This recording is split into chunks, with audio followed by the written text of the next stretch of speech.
kelas BKC Angkatan 2022. Nah, saya dari jurusan Psikologi Pendidikan dan Bimbingan, Fakultas Ilmu Pendidikan, Universitas Negeri Kali ini Makassar. saya ingin membahas materi mengenai mata kuliah profesi kependidikan. Baik, materi pertama yang akan saya bahas kali ini yaitu strategi pengembangan profesi kependidikan. Pengertian guru profesional.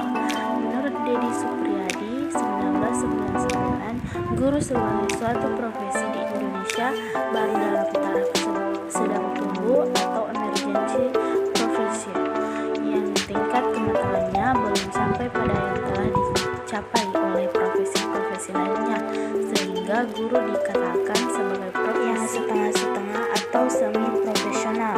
Pekerjaan profesional berbeda dengan pekerjaan non profesional. Kemudian pengembangan guru sebagai profesi. Soedi Jarta berpendapat bahwa guru sebagai jabatan profesional memerlukan pendidikan lanjutan dan latihan khusus atau advanced education and special training. Oleh karena itu, guru sebagai jabatan profesional seperti dokter dan lawyer memerlukan pendidikan pasca sarjana. Namun, pasca sarjana bagi jabatan profesional bukanlah program akademik, tetapi program profesional yang mengutamakan praktik. Nah, kita bisa lihat di sini pengembangan guru sebagai profesi dapat dikembangkan melalui beberapa pendidikan. Kemudian yang kedua sistem bina mutu, ketiga sistem manajemen, keempat sistem remunerasi, dan yang kelima sistem penduduk profesi guru. Dengan pengembangan guru sebagai profesi tersebut diharapkan mampu membangun dan mengelola guru yang memiliki harkat dan martabat yang tinggi di tengah masyarakat, meningkatkan kehidupan guru yang sejahtera, meningkatkan mutu pembelajaran dan mampu mendukung terwujudnya lulusan yang kompeten dan berstandar dalam kerangka pencapaian visi, misi, dan tujuan pendidikan nasional pada masa mendatang. Mengharapkan akan mendorong terwujudnya guru yang cerdas, berbudaya, bermartabat, sejahtera, canggih, elok, unggul, dan profesional.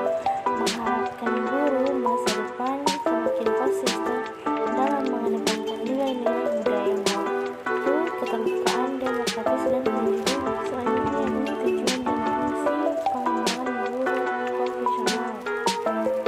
Tujuan pengembangan profesional guru memenuhi tiga kebutuhan.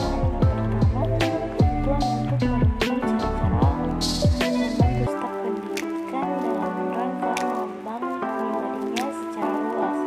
Demikian, guru dapat mengembangkan potensi sosial dan potensi akademik generasi muda dalam interaksinya dengan alam lingkungannya. Kebutuhan ini terkait dengan spirit dan moral guru di sekolah di tempat mereka bekerja.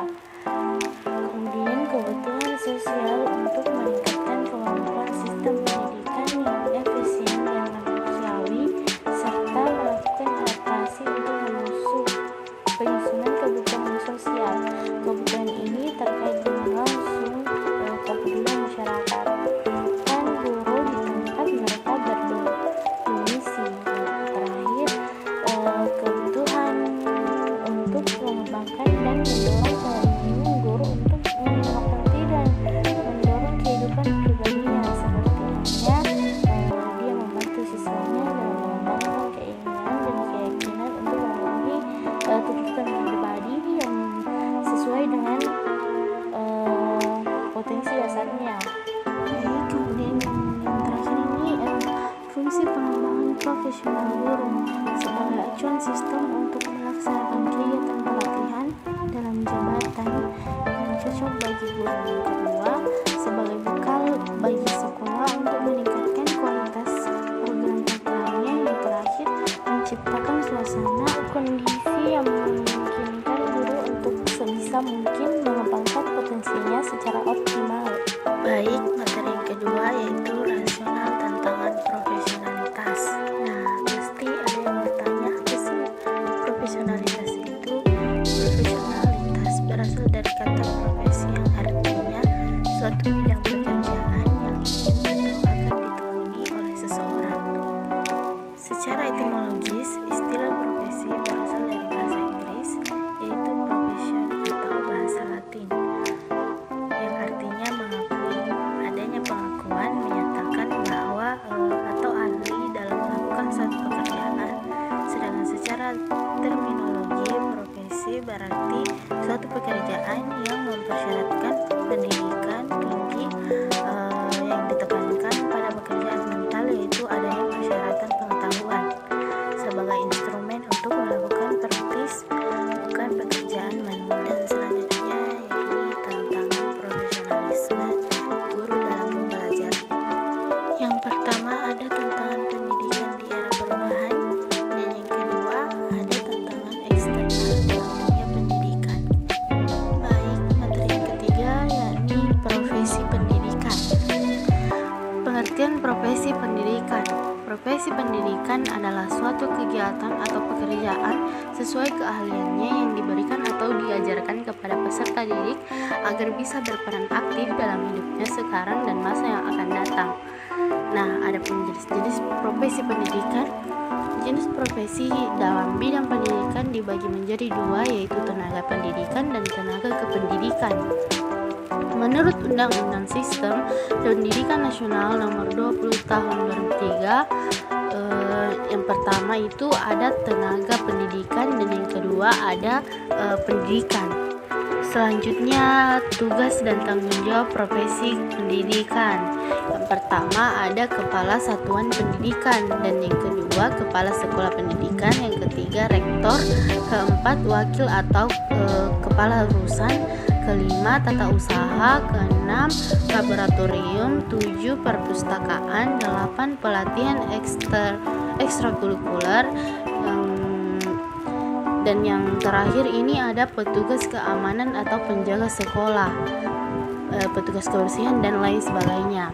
Nah, jikalau pendidik yaitu pertama guru, dosen, konselor, pembelajar, widasyuara, tutor, instruktur, dan fasilitator. Nah, materi yang keempat yakni profesi pendidikan, etika profesi pendidikan. Pengertian etika profesi kependidikan. Etika merupakan aturan, norma, kaidah, atau cara yang biasa digunakan sebagai pedoman dalam melakukan perbuatan dan tingkah laku sehari-hari, tak hanya dalam kegiatan bermasyarakat. Etika juga digunakan dalam dunia kerja yang disebut dengan etika profesi. Adapun tujuan dan fungsi kode etika profesi kependidikan. Dalam pengembangan etika, guru harus secara jujur, nyata adanya mengenai perkembangan siswa. Guru merupakan elemen penting dalam keberhasilan pendidikan. Oleh karena itu, untuk menjadi seorang guru wajib memenuhi kualitas yang wajib dimiliki oleh seorang guru.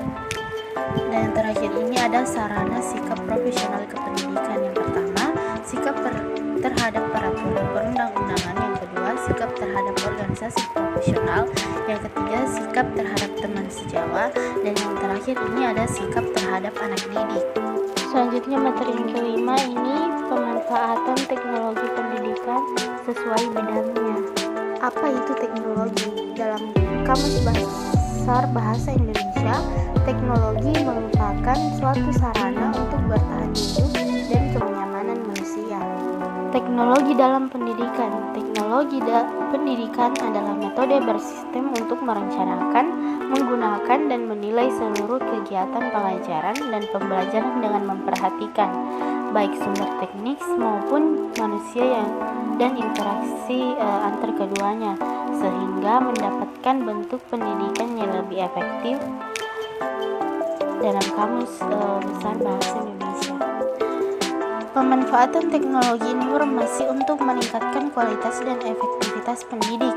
Yang pertama, merancang dan membangun aplikasi basis data, penyimpanan dan pemrosesan data dan informasi akademik, sistem mata kuliah, sistem penelitian, informasi kurikulum, administrasi pendidikan, dan materi pembelajaran. Yang kedua, desain dan membuat portal web aplikasi mempelajari multimedia interaktif terdiri dari aplikasi tutorial dan alat pembelajaran.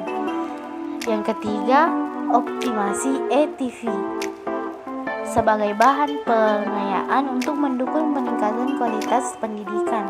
Yang terakhir, menerapkan sistem efektif secara bertahap mulai dari rentang yang lebih kecil dan perluas sehingga memfasilitasi penggunaan TI selama implementasi. Adapun kemajuan teknologi untuk meningkatkan kompetensi guru. Guru harus mampu berinovasi atau berkreasi dalam pemanfaatan teknologi dengan menerapkan teknologi baru dalam pendidikan. Suasana belajar menjadi sangat menarik dan tidak membosankan. Guru dapat menggunakan teknologi baru seperti PowerPoint dalam proses pembelajaran, menggunakan audio, video, audiovisual, dan teknologi lainnya untuk meningkatkan kualitas pembelajaran. Materi yang keenam yakni profesi pendidikan. Profesi kependidikan adalah suatu tenaga kependidikan yang memiliki peranan penting dalam menunjang penyelenggaraan pendidikan yang meliputi tenaga pendidik dan tenaga kependidikan yang dalam mekanisme kerjanya dikuasai kode etik. Adapun teori profesi kependidikan. Teori pendidikan adalah teori yang digunakan dalam proses pembelajaran mengajar. Salah satu penerapan teori belajar yang terkenal adalah teori dari John Dewey, yaitu teori learning by doing. Adapun beberapa teori pendidikan yaitu pendidikan klasik, pendidikan pribadi, pendidikan teknologi, dan pendidikan internasional. Adapun tujuan profesi. Tujuan umum profesi yakni untuk menghasilkan para calon guru agar dapat memiliki kemampuan untuk mewujudkan tujuan dari pendidikan nasional. Tujuan khusus, yang pertama meningkatkan karir sesuai dengan bidang pekerjaan, yang kedua meningkatkan kemampuan baik melalui program tekstur atau tidak tertekstur, yang ketiga meningkatkan kewenangan profesional, yang keempat menunjung tinggi martabat profesi, yang kelima menjaga dan memelihara kesejahteraan para guru, yang keenam meningkatkan pengabdian profesi, dan yang terakhir ini ada meningkatkan mutu profesi dan mutu organisasi profesi. Adapun ciri-ciri profesi diantaranya mempunyai fungsi dan signifikan sosial, menuntut keterampilan melalui pendidikan dan pelatihan, didukung oleh suatu disiplin ilmu, terdapat kode etik, yang terakhir memperoleh imbalan finansial atau materi. Materi yang ketujuh yakni manajemen sekolah. Manajemen secara umum yang dikutip oleh Tehani Handoko tahun 1995, manajemen adalah proses perencanaan, perorganisasian, pengarahan, dan pengawasan usaha-usaha para anggota organisasi dan penggunaan sumber daya organisasi lainnya agar mencapai tujuan organisasi yang telah ditetapkan. Sedangkan dalam konteks sekolah, yaitu manajemen sekolah menuntut hukum manajemen sekolah. Sebenarnya merupakan aplikasi ilmu dalam bidang persekolahan. Selanjutnya yakni ada tujuan manajemen sekolah. Tujuan manajemen sekolah menurut Sagio tahun 2007 adalah mewujudkan kata kerja yang lebih baik dalam 4 hal, yaitu yang pertama meningkatkan efisiensi penggunaan sumber daya dan penugasan staf, yang kedua meningkatnya profesionalisme guru dan tenaga kependidikan di sekolah, yang ketiga munculnya gagasan-gagasan baru dalam implementasi kurikulum, penggunaan teknologi pembelajaran dan pemanfaatan sumber-sumber belajar, dan yang terakhir yang keempat ini meningkatnya mutu partisipasi masyarakat dalam stakeholder. Kemudian rencana pengembangan sekolah. Rencana pengembangan sekolah atau RPS merupakan salah satu wujud dari salah satu fungsi manajemen sekolah yang amat penting yang harus dimiliki sekolah untuk dijadikan sebagai panduan dalam penyelenggaraan pendidikan di sekolah, baik untuk jangka panjang atau 20 tahun menengah, 5 tahun maupun pendek atau 1 tahun. Selanjutnya ada tahap-tahap penyusunan rencana perkembangan sekolah. Nah, bisa kita lihat di sini melakukan analisis lingkungan strategis sekolah, melakukan analisis situasi untuk mengetahui status situasi pendidikan sekolah saat ini atau IPS, memformulasikan pendidikan yang diharapkan di masa mendatang, mencari kesenjangan antara butir 2 dan 3, menyusun rencana strategis, menyusun rencana tahunan, melaksanakan rencana tahunan, dan memonitor dan mengevaluasi. Nah, selanjutnya materi yang ke-8 ini supervisi pendidikan. Pengertian supervisi. Kata supervisi berasal dari bahasa Inggris supervision yang terdiri dari dua kata yaitu super dan vision, yang mengandung pengertian melihat dengan satu teliti pekerjaan secara keseluruhan. Orang yang melakukan supervisi disebut supervisor. Tujuan supervisi pendidikan. Tujuan supervisi pendidikan adalah perbaikan dan perkembangan proses belajar mengajar secara total. Ini berarti bahwa tujuan supervisi tidak hanya untuk memperbaiki mutu mengajar guru, tetapi juga membina pertumbuhan profesi guru dalam arti luas, termasuk di dalamnya pengadaan fasilitas, pelayanan pemimpinan, dan pembinaan hukum relation yang baik kepada semua pihak yang terkait. Nah, yang terakhir ini ada fungsi supervisi pendidikan. Secara garis besar, fungsi supervisi dapat dikelompokkan dalam 3 bidang, yaitu dalam bidang pendidikan, dalam bidang pengawasan, dan dalam bidang pelaksanaan. Fungsi kepemimpinan melekat pada seorang supervisi karena dia adalah pemimpin. Begitu pula dengan pengawasan yang tugas pokoknya melakukan pengawasan. Sedangkan fungsi pelaksana terhadap pada supervisor karena dia adalah para pelaksana di lapangan yang dalam istilah bukunya adalah penjabat fungsional, sama halnya dengan guru dan kepala sekolah. Selanjutnya materi yang ke-9 ini organisasi pendidik dan tenaga kependidikan. Pengertian organisasi pendidik dan tenaga kependidikan. Organisasi profesi adalah suatu wadah perkumpulan orang-orang yang memiliki suatu keahlian khusus yang merupakan ciri khas dari bidang keahlian tertentu. Dikatakan ciri khas oleh karena bidang tersebut diperoleh bukan secara kebetulan oleh sembarangan orang, tetapi diperoleh melalui suatu jalur khusus. Nah, perkembangan organisasi profesi kependidikan. Hakikat profesi melibatkan beberapa istilah yang berkaitan, yaitu profesi profesional, profesionalisasi, dan profesionalisme. Profesi menunjukkan pada suatu pelayanan atau jabatan khusus yang memiliki keahlian, tanggung jawab, dan kesetiaan terhadapnya. Fungsi organisasi kependidikan yang pertama, fungsi pemersatu, dan yang kedua, fungsi peningkatan kemampuan profesional.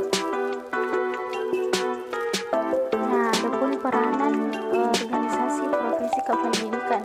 Menurut Ikatan Konselor Indonesia tahun 2008 bahwa organisasi profesi pada umumnya berpegang pada apa yang disebut tridharma organisasi profesi, yaitu yang pertama ikut serta mengembangkan ilmu dan teknologi profesi, yang kedua meningkatkan mutu pelayanan kepada sasaran layanan, dan yang ketiga selanjutnya materi yang ke-11 ini adalah layanan khusus profesi kependidikan. Manajemen pelayanan khusus merupakan salah satu substansi ekstensi manajemen pendidikan.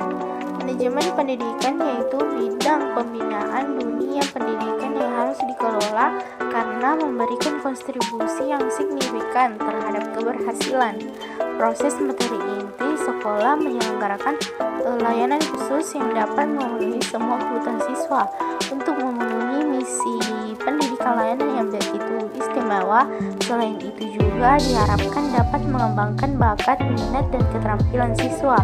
Proses pembelajaran di sekolah harus difasilitasi, karena itu layanan siswa yang berdedikasi ini harus diatur oleh proses administrasi yang efektif memperkuat proses manajemen pendidikan terutama di tingkat sekolah. Layanan khusus peserta didik sebagai penguat manajemen pendidikan. Beberapa bentuk layanan khusus di sekolah adalah layanan BK, perpustakaan, laboratorium, ekstrakurikuler, UKS, kafetaria, koperasi, OSIS, transportasi, asrama, akselerasi, kelas induksi, dan PGS atau praktering. Adapun fungsi manajemen layanan khusus meliputi yang pertama, perencanaan berupa analisis kebutuhan dan penyusunan program layanan khusus. Yang kedua, pengorganisasian berupa pembagian tugas untuk melaksanakan program layanan khusus. Yang ketiga, penggerakan berupa pengaturan dalam pelaksanaan layanan khusus. Dan yang terakhir, pengawasan berupa pemantauan program dan penilaian kinerja program layanan khusus di sekolah. Nah, ada pun jenis-jenis layanan khusus. Yang pertama, layanan khusus bimbingan dan konseling. Yang kedua, layanan khusus perpustakaan sekolah. Yang ketiga, layanan khusus laboratorium sekolah. Dan yang terakhir ada layanan khusus ekstrakurikuler. Baik, materi yang terakhir ini ada pendidikan non-formal. Pengertian pendidikan non-formal. Pendidikan non-formal adalah aktivitas belajar di luar sistem persekolahan atau pendidikan formal namun tetap dilakukan secara terorganisasi. Oleh karena itu, pendidikan non-formal juga sering disebut sebagai pendidikan luar biasa. Tujuan pendidikan non-formal. Pada dasarnya dalam pendidikan non-formal terdapat dua tujuan utama. Yang pertama, untuk memenuhi kebutuhan belajar tingkat dasar, misalnya pengetahuan tentang alam, pendidikan keaksaraan, pengetahuan kesehatan dan gizi, pengetahuan umum dan kewarganegaraan dan sebagainya. Dan yang kedua, untuk keperluan pendidikan lanjutan melengkapi pendidikan tingkat dasar dan pendidikan nilai-nilai hidup, misalnya meditasi, pendidikan kesenian, pengajian, sekolah minggu, dan lain-lain. Fungsi pendidikan non-formal. Pendidikan non-formal berfungsi mengisi waktu luang, mengembangkan potensi peserta didik dengan penekanan pada penguasaan pengetahuan dan keterampilan fungsional, pengembangan sikap dan kepribadian profesional, menjamin integrasi kehidupan sosial, berpartisipasi secara maksimal dalam kehidupan sosial dan bermasyarakat.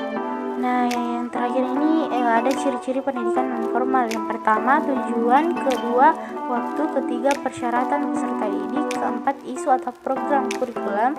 Yang kelima, program pembelajaran. Yang keenam, proses pembelajaran.